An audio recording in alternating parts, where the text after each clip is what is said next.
Hey guys, it's Jason the X for SCNS Live, powered by Cinelinks.com, and this is a Throwback Thursday review because I found these guys. Now I'm recording this on another day, but this week was the anniversary of Tui Trang, our Yellow Ranger from the original Mighty Morphin Power Rangers series, the anniversary of her death, and we miss her because, you know, she was great, but just wanted to get that out of the way. But I did find these guys at a local, the Dallas Toy Show. They had a full set of these, and I couldn't resist them. These are the original Mighty Morphin Power Ranger figures from way back in the day when the show first aired. These guys were hard to come by. I remember seeing people getting into fights in Toys R Us trying to get these things. And I saw them, and they were at a decent price, and they were still in the boxes. I was like, you know what? I got to have these guys. Never been opened, and they're in really good condition. So, first and foremost, I'm going to take a look at the packages, well, kind of, not individually, I guess, but, you know, we're going to look at the basics of them, and I just knocked them all down. That was smooth. Anyway, so you got this triangular box they came in, kind of like those legacy figures you see now. You got Mighty Morphin Power Rangers there, and I'll start with Billy, because Billy was my favorite because he had the best weapon. I liked his lance. Look at Billy. He's so young right here.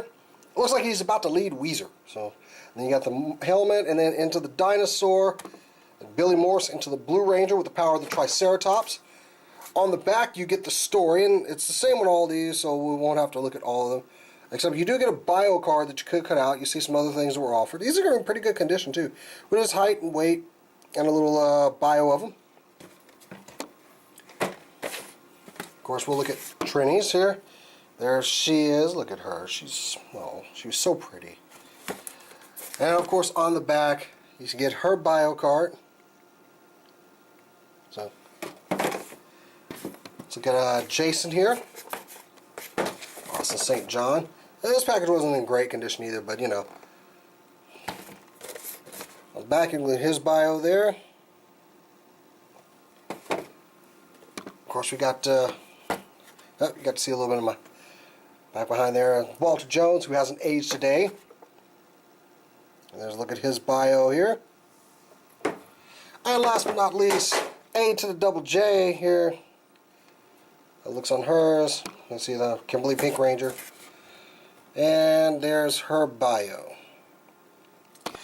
Now looking at the figures, they were essentially all the same figure. The buck was still the same. The only thing that changed was the color, the design on the chest, and the head mold. So, you know what? We're gonna go ahead and just go with Trini. Now, yes, it's all the same buck. They're not really female. They all look kind of like male figures, and you can see here's some designs on the helmets, and the helmets were actually, you know, they were okay for their time.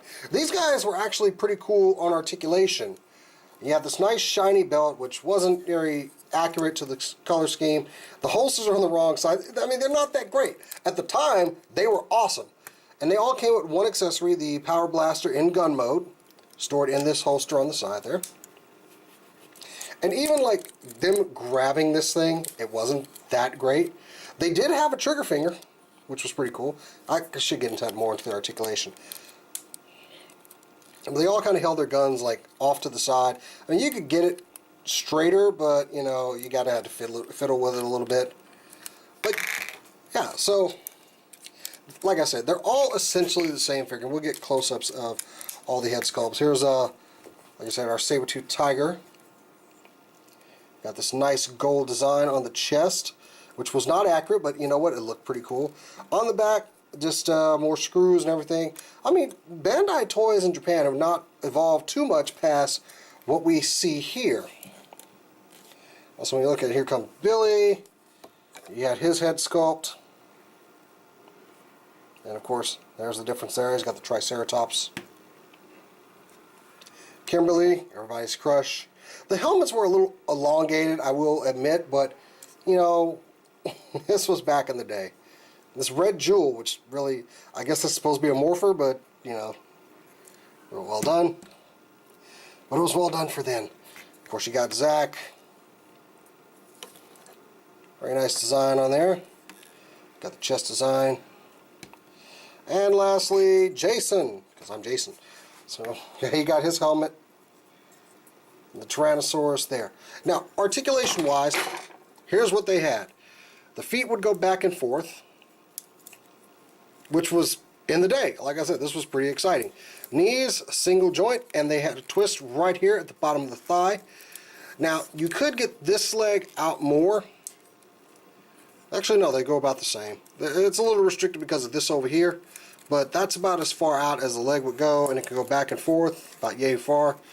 And you did have a ball joint that's in there. It wasn't very accessible, but you did have it. You have waist articulation on these guys. You got a ball jointed shoulder that can go up, and it can twist around that ball. Twist at the bicep. Single jointed elbows. And the hands could do this tilt thing. The fingers, like I showed you, they had a trigger finger right there, and the other 3 fingers were connected. And the helmets were on this, well, the heads were on this ball joint here that could, you know, get some pretty good expression for that time. I mean, seriously, when these things came out, it was, they were kind of crazy because they had really good articulation for back in the day. So yeah, I got these guys to add to my collection, a little bit of nostalgia, you know. So yeah, the original Mighty Morphin Power Ranger figures, and pretty good. If you were watching the vlog, you probably saw these, or if the vlog's up by now, I don't know what's up yet. So yeah, the size comparison, which I just bumped the camera. Size comparison, these guys stood at about just at a little over 8 inches tall. Not too many variations between them. Comparison wise, here, here's Armored Red Figure Arts. Get an idea where they stack up.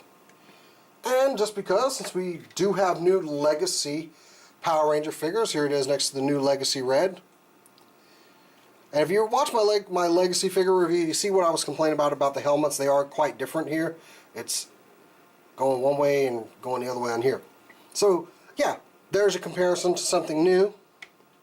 But yeah, these are nice. I mean, they're nothing special today. They're good for nostalgia factor. I wanted these for my collection, and finding them in really good condition was kind of a bonus. So yeah, the original Mighty Morphin Power Rangers line. These guys were just awesome back in the day, and like I said, they're going to make a good addition to your collection. If you want something like this, a good nostalgia piece, then go ahead. But this is Throwback Thursday. I'm Jason the X. I hope you like this video. Make sure you like it, subscribe, share it with other people, and until next time, guys, I will catch you later.